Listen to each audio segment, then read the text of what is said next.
Então, pessoal, dando continuidade, né? Como que é feita, então, essa questão da reanimação cardiopulmonar no suporte básico de vida? A gente vai ter que entender o seguinte. Primeiro passo, né? Lembra do cabide que nós vamos procurar? Circulação, abrir vias aéreas, boa respiração / ventilação e desfibrilação quando for possível, né? Primeiro passo, circulação. O que é essa circulação, né? É uma forma de comprimir o tórax a realizar uma pressão intratorácica que faz com que o coração bombeie o sangue para os órgãos vitais. Então, como que a gente faz essa compressão? Essa compressão ela vai ser feita nesse osso que a gente tem aqui no meio, né, que nós chamamos ele de externo. Bem da pontinha dele aqui, ó, tem um processo tifoide que é o final do externo mesmo aqui, tá? Então você vai olhar esse osso inteiro e vai pensar, dividir ele mentalmente em 3 partes. Essa parte do meio é a parte onde eu vou fazer a compressão torácica, com o calcânio da mão. Então sua mão dominante, professor, eu sou canhoto, então mão esquerda à frente, professor, eu sou destro, mão direita à frente, tá? Coloca o calcânio da mão sobre o terço médio do externo, tá? Ou também na linha intramamilar, tá? Entre os mamilos. Você traça uma linha entre os mamilos, nessa região você vai colocar o calcânio da tua mão. Tá? Vou ficar em cima do nosso paciente, vou colocar o calcânio da sua mão que está em cima desse terço médio do osso externo, você vai colocar, ele tem que ficar o seu punho alinhado com o seu ombro, então não pode ser assim para frente, tá? O punho tem que estar retinho com o teu ombro. A outra mão, você coloca em cima dela com os dedos entrelaçados, tá? E você vai fazer um movimento de compressão torácica. Não é assim, não dobra cotovelo, cotovelo sempre reto. Punho alinha com o ombro, cotovelos retos, mãos entrelaçadas e faz a compressão, soltando o peso do teu corpo sobre o tórax do teu paciente, tá? Essas compressões torácicas são realizadas sobre o terço inferior não, tá, gente? Perdão aí, tá errado. Faz uma anotação, terço médio do externo. Terço médio, não é o inferior, tá? Terço médio do externo. Olha lá. Então a gente vai fazer, o externo deve ser comprimido com o peso da parte superior do corpo com cerca de 5 e não excedente de 6 centímetros de profundidade. Então tem que ter o tórax do adulto, ele tem que comprimir 5 centímetros, gente, não é pouquinho não. Tem que afundar 5 centímetros, não passar de 6. Precisa ser pelo menos 5 centímetros para que tenha capacidade de essa compressão ser suficiente para comprimir o músculo cardíaco e fazer com que a circulação ocorra. Tá? Então de 5 a 6 centímetros. E a velocidade? A velocidade ela é uma velocidade que a gente vai atingir uma compressão de velocidade média de 100 a 120 compressões por minuto. 100 a 120 compressões por minuto. Então vamos lá. Calcânio da mão sobre o terço médio do externo ou na tua linha intramamilar. Né? Eu vou fazer uma compressão que deve atingir pelo menos 5 centímetros e não exceder 6 centímetros, ou seja, de 5 a 6 centímetros. A velocidade de compressão de 100 a 120 compressões por minuto. Seria mais ou menos daqui, ó.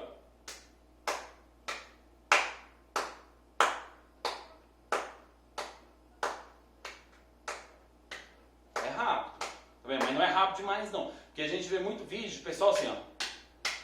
Vai fazer uma compressão rapidão, às vezes até mais rápido, a gente vai lá e faz assim, ó. Não, tá errado, tá completamente errado.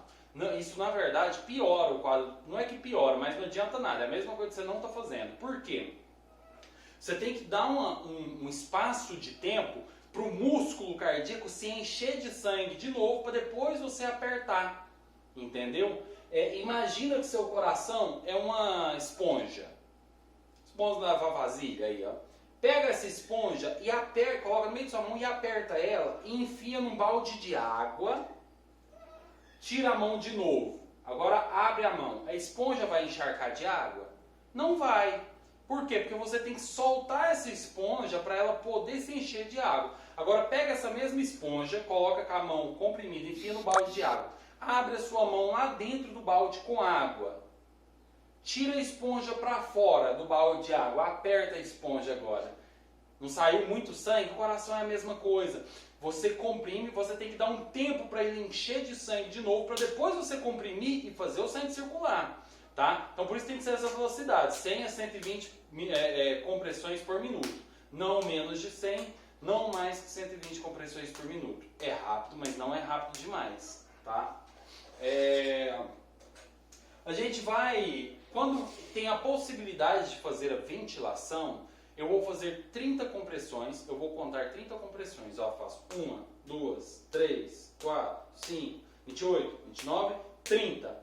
Paro as compressões e faço 2 ventilações. Como que é feita essa ventilação? A ventilação, pessoal, só vai ser feita quando eu tiver em mãos o BVM, que é o nosso famoso AMBU, tá? Que é a BVM é de bolsa, válvula, máscara. Agora eu vou pegar um e vou mostrar para vocês, tá?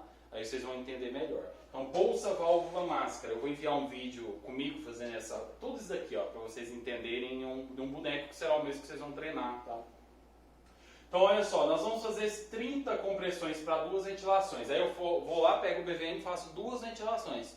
1, 2. Paro as ventilações, volto para a compressão. Faço mais 30 compressões.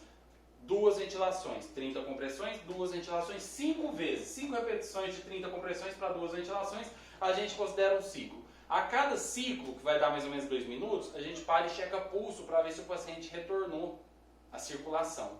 Não retornou, faço de novo compressão, 30 compressões, 2 ventilações, 30 compressões, 2 ventilações, até o paciente retornar, ou o tempo que eu conseguir, tá? Até o SAMU chegar e tudo mais. Porque quem declara morte, óbito, é só o profissional médico, tá, pessoal? Somente o profissional médico é habilitado para diagnosticar óbito, porque óbito ele é um diagnóstico, e o diagnóstico médico ele é feito pelo profissional médico. Então, olha só, para as compressões torácicas serem eficazes, todos os socorristas devem fazer compressão forte, rápida, sem parar, e a cada 5 ciclos checar pulso, né? Então, olha aqui, ó, usar a base das mãos sobre o terço médio do tórax, né? Braços esticados, não posso dobrar, e o que vai descer é o teu tórax, tá? Ombro sobre as mãos, o ombro tem que estar alinhado com as suas mãos, tá? Então, assim que a gente faz uma compressão efetiva, uma compressão adequada. E a ventilação? A gente sempre vai, aqui é como que se faz respiração boca a boca. Lembrando, não se faz ventilação boca a boca. Ah, mas é meu pai, é meu marido, eu quero fazer, é meu filho, eu vou fazer. Aí você está colocando a sua integridade em risco, mas se é alguém de sua família, muitas das vezes as pessoas preferem fazer, né? Se você for fazer, gente, a gente vai... Isso é aplicado não só para ventilação boca a boca, mas também para a aplicação do BVM, que eu vou ensinar depois. O BVM tem uma técnica adequada, mas eu vou ensinar vocês. Mas primeira coisa, a gente vai inclinar a cabeça da vítima, né? Faz a hiperextensão de pescoço, né? Traciona a mandíbula para cima, né? E empurra a testa para trás. Então, que está nessa posição, tampa o nariz da vítima, acopla a boca com a boca do paciente, o ar que você tem no pulmão, você não precisa fazer assim. Não, é o ar que você respira, da sua respiração normal, que eu respirei, aí sim. Tá? Aí você acopla, né? E solta esse ar na boca do paciente. Tá? Tem que estar encaixadinho, para não vazar ar para fora. Tá? E o nariz tampado, porque senão o ar sai pelo nariz e não vai para o pulmão. Eleva o queixo da vítima colocando os dedos na parte óssea, eleva o queixo movendo a mandíbula para trás. Né? Então aqui, ó, o A, né? O cabide, CA, via aérea. Sempre a gente vai manter as vias aéreas permeáveis para a passagem do ar. Averiguar a presença de corpo estranho. Lembrando que se você não tiver um BVM e não for fazer ventilação boca a boca, em vez de fazer 30 compressões para 2 ventilações, você vai fazer compressão torácica sem parar para nada durante 2 minutos, tá? Aquela velocidade de lá. Você não precisa parar para fazer ventilação. Ventilação eu só faço quando eu tiver um BVM em mãos. Então nem sempre você vai ter. Ou então quando eu resolver fazer uma ventilação boca a boca, que não é indicado, novamente falo para vocês, tá? Então aí eu não preciso fazer o B lá na frente, mas o A eu tenho que fazer. Sempre tem que abrir via aérea. Estende o pescoço do paciente, tá? Então pede, se tiver 2 socorristas, pede para um pelo menos ficar segurando o pescoço assim. Por quê? Só de você fazer a compressão do tórax já ajuda a ventilar um pouco, tá bom? E o B, que é a de respiração. Aqui sim o nosso BVM, ó. Bolsa, válvula, máscara, tá? O volume de cada ventilação de resgate deve ser suficiente para produzir a elevação do tórax, tá? Então, quando eu tenho esse BVM maravilhoso, eu faço 30 compressões, paro 2 ventilações, 30 compressões, 2 ventilações, 30 compressões, 2 ventilações, 30 compressões, 2 ventilações, 30 compressões, 2 ventilações, 5 vezes, e isso é considerado um ciclo de RCP. Aí eu paro e checo pulso, para ver se o paciente retornou ou não, tá bom? E o terceiro passo, né, como aplicar essas ventilações. Mantenha as vias aéreas abertas com a manobra de inclinação da cabeça e elevação do queixo. Aperte as narinas com o dedo da mão, inspire normalmente, cubra a boca da vítima com sua boca. Isso na respiração boca a boca. Isso não é para vocês que vocês vão fazer em último caso, só se for o seu marido. Porque o seu marido, né, gente, você pode fazer, porque, né, você não tem problema nenhum de contaminação. Se você for ter contaminado com isso, você já contaminou antes. Não vai ser com a respiração boca a boca que você vai se contaminar. Inspire normalmente, cubra a boca da vítima com a sua boca, criando uma ventilação que impeça o escape do ar. Aplique 2 ventilações de 1 segundo cada, observando a expansão do tórax. Então, olha lá, observações, gente. 30 compressões para cada 2 ventilações. Respiração agônica não é respiração, tá? Momento, se eu sumir aí da tela, só um momentinho, pessoal. Tá? Tá feio. Se a vítima estiver responsiva, aí tá, o paciente voltou. O que eu faço, professor? Gira ela para o lado e aguarde o socorrista. Caso a vítima pare de responder e sume, perca o pulso central novamente, inicia de novo a RCP. Mas se ela voltou, lateraliza ela, tá, pessoal? Posição de segurança, que eu vou ensinar para vocês depois também. Importante, gente, manter sempre que a bolsa válvula máscara, o BVM, ele pode estar assim ou ele pode estar com essa bolsa de reservatório aqui atrás, tá?